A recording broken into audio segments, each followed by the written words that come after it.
Most people think the biggest financial mistake they'll ever make is buying the wrong stock or chasing a startup that fails. But that's usually not what hurts them the most. The real damage often comes from something that looks safe, a boring business. Every year, thousands of people invest in laundromats, vending machines, cleaning companies, storage units, and other so called safe businesses, convinced they're buying financial freedom. Some of them do, but most never get the result they expected, not because they weren't smart, not because they didn't work hard. They failed because they never understood the hidden numbers that decide whether a boring business quietly builds wealth or quietly drains your savings. And here's the scary part. By the time most people realize they've made the wrong choice, they've already invested too much time, money, and energy to walk away without taking a major loss. That's exactly why this video matters. If you've ever looked up passive income ideas online, you've probably seen the same list over and over again. Buy a laundromat, start a cleaning business, own vending machines, build a niche website, invest in self-storage. On the surface, they all seem like simple paths to financial freedom. And to be fair, those businesses can absolutely work. But what almost nobody talks about is why so many people still fail with them. The business itself usually isn't the problem. The real problem is how people approach it. Some buy too early without understanding the numbers. Others expand too quickly before the business is ready. Some choose the wrong location. Others ignore cash flow. And many quit just before the business reaches the point where growth finally starts to snowball.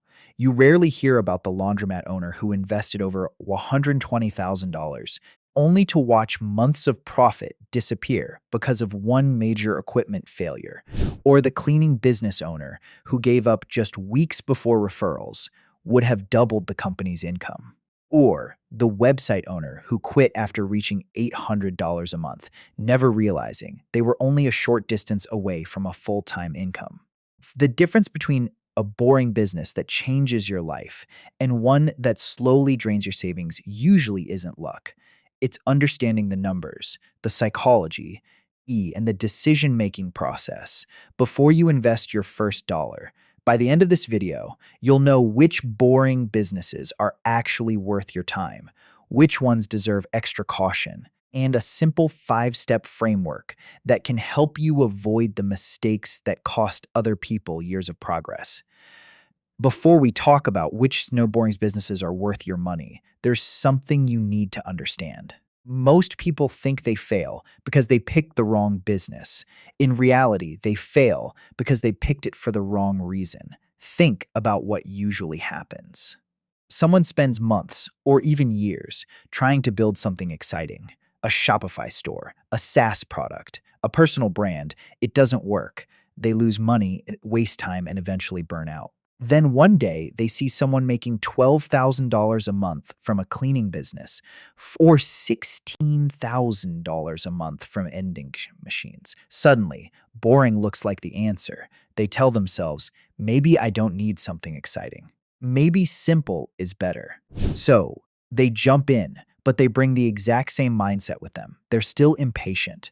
They still expect quick results, and they're still looking for validation as fast as possible. The business changed. Their psychology didn't. And that's where things go wrong. A boring business doesn't fix bad financial decisions. It just hides them for longer.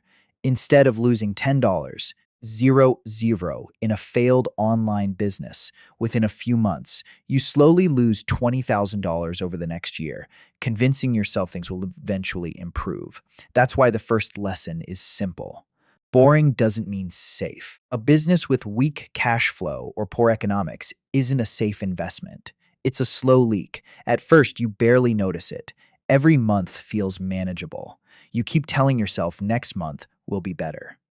Until one day, you look at your bank account and realize you weren't building a business. You were paying for an expensive hobby. The businesses that quietly create wealth all have one thing in common: not the industry. Not the startup cost, not even the highest profit margins. They generate repeat revenue while requiring less of your time as they grow. That's the real goal. If you're constantly chasing new customers just to survive, you've bought yourself a job, but when customers keep coming back while your workload gradually decreases, that's when a business starts creating real wealth. There's another mistake almost everyone makes. People confuse simple with easy. A laundromat is simple to understand.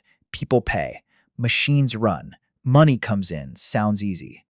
But running a profitable laundromat means managing equipment, maintenance, leases, utilities, pricing, and choosing the right location.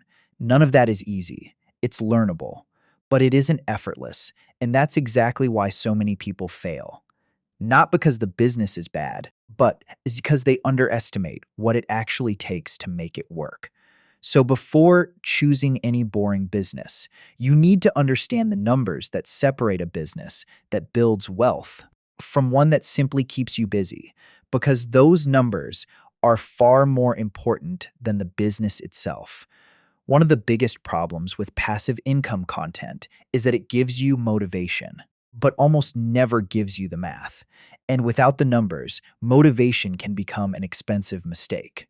So instead of chasing vague ideas, let's look at the three income milestones that actually change your financial life. At around $5,000 each month in net income, life starts to feel different. For many households, that's enough to cover the essentials. If your paycheck disappeared tomorrow, you wouldn't immediately panic. You'd have time to think, time to plan, time to make better decisions instead of desperate ones. It's not financial freedom yet, but it's the point where money stops controlling every decision you make. Around $10, home 00 a month, the conversation changes. Your business is no longer helping your income, it's replacing it. This is where people start asking different questions. Do I still want this job? Should I grow the business? Or do I simply want more time with my family? Your business stops feeling like a side hustle and starts becoming your primary source of freedom at roughly $15,000 a month or more. Something even bigger happens. Your business begins producing more money than you actually need to live on. That extra cash can be invested into index funds, rental properties, or even another business. This is where compounding really takes over. Your business starts funding your future instead of simply paying your bills. Now, here's something most people miss. Your personal freedom number may be different from mine, but every successful business is judged by the same calculation, its profit margin. When you get excited about a business idea, do you actually calculate what you'll keep after every expense? Rent, payroll, insurance, equipment, marketing, software, taxes, because revenue means very little if most of it disappears before it reaches your bank account. Take a laundromat as an example. Generating $200,000 a year sounds impressive, but after operating costs, many owners keep only 10 to 20%. That works out to roughly $20,000 to $40,000 a year in actual profit. Now compare that to a bookkeeping business. A solo operator making $80, zeroed in revenue can often keep 60-75% after expenses. Less revenue, but potentially more money in your pocket. That's why smart business owners don't chase revenue. They chase profit. There's one more number people rarely talk about. How long does it take to become profitable? Some businesses can reach $5,000 a month within a year. Others take 2 or 3 years just to break even.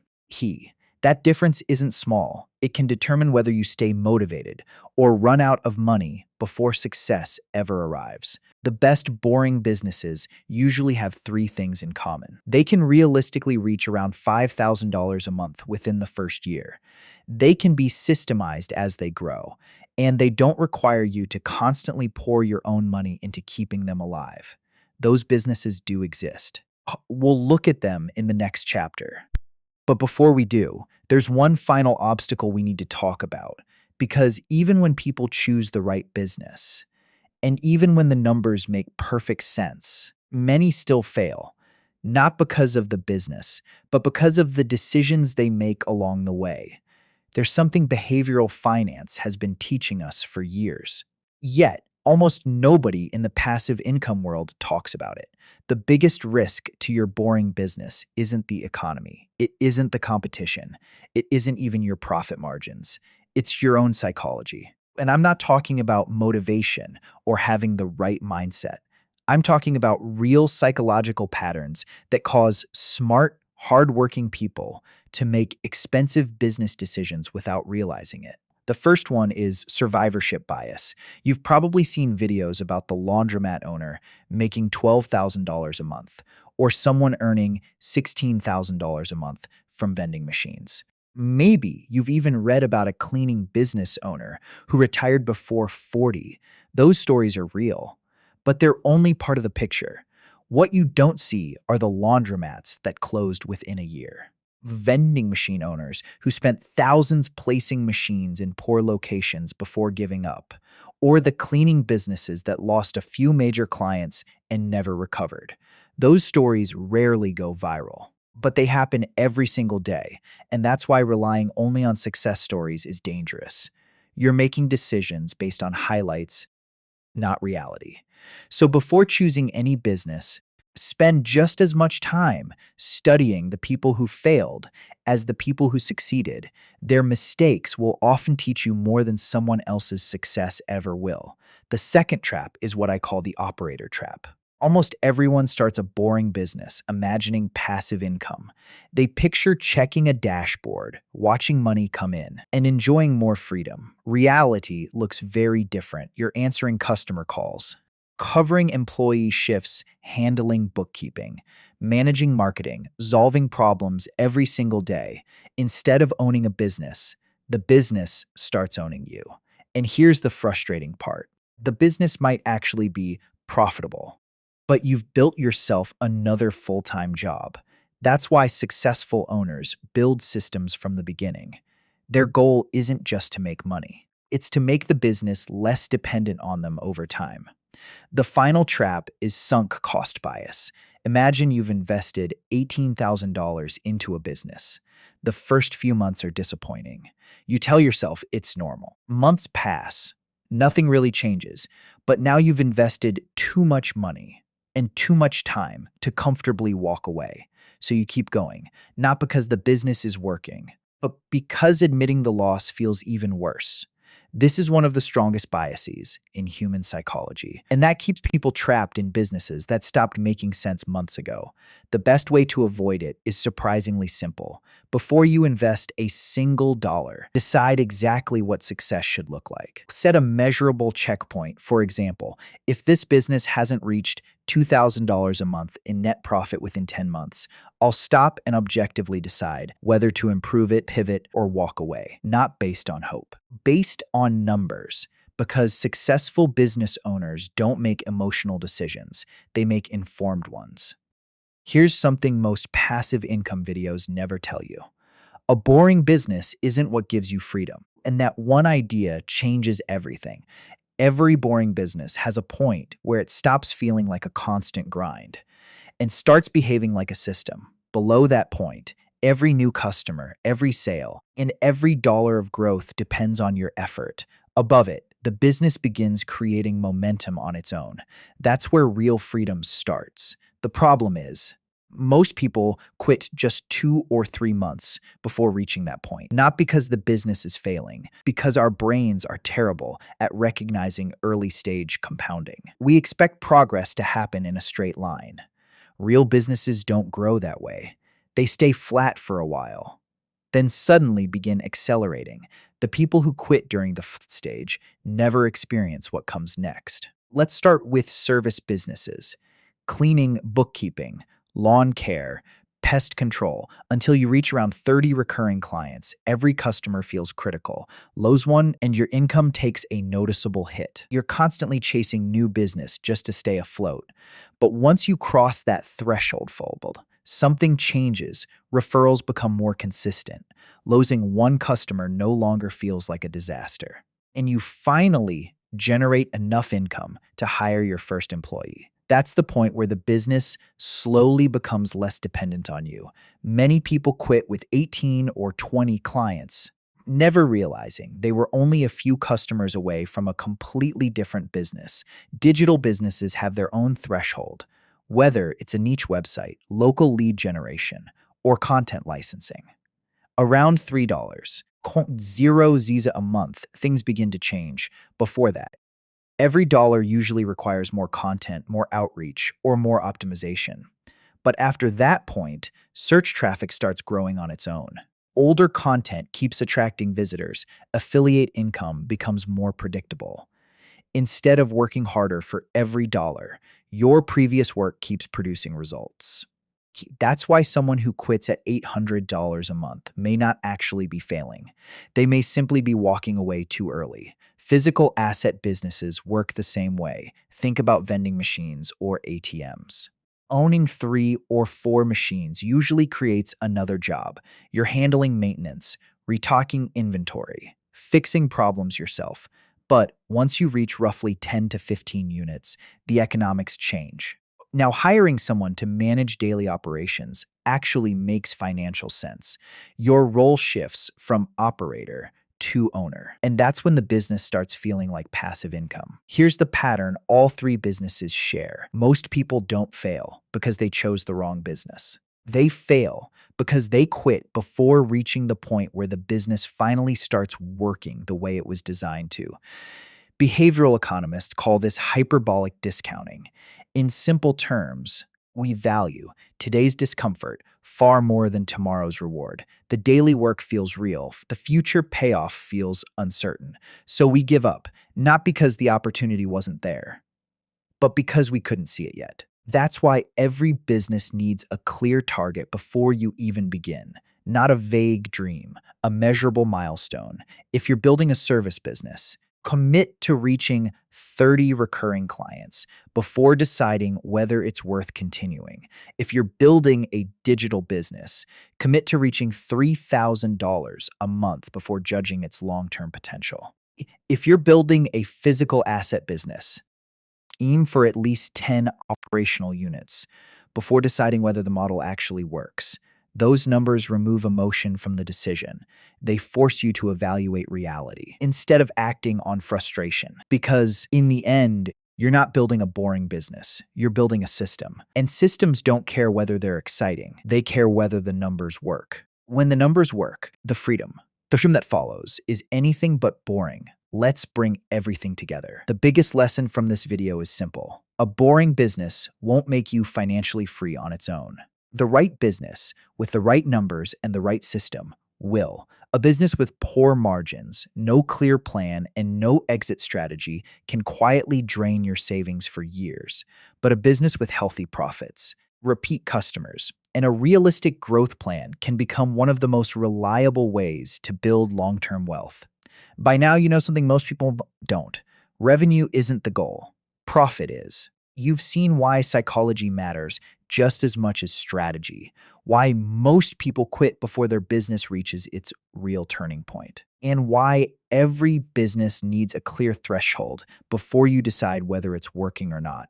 That's not just another list of business ideas. It's a framework for making better financial decisions.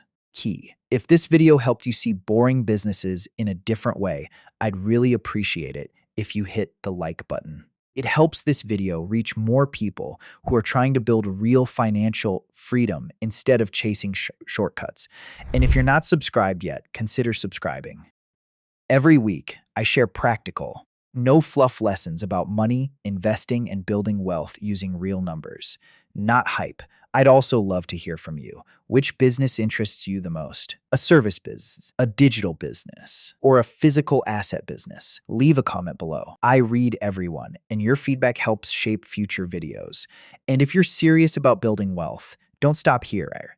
Watch my next video, where I break down what really changes at every major wealth milestone, from $100,000 to $1 million invested, and how those milestones transform your financial future. I'll see you there.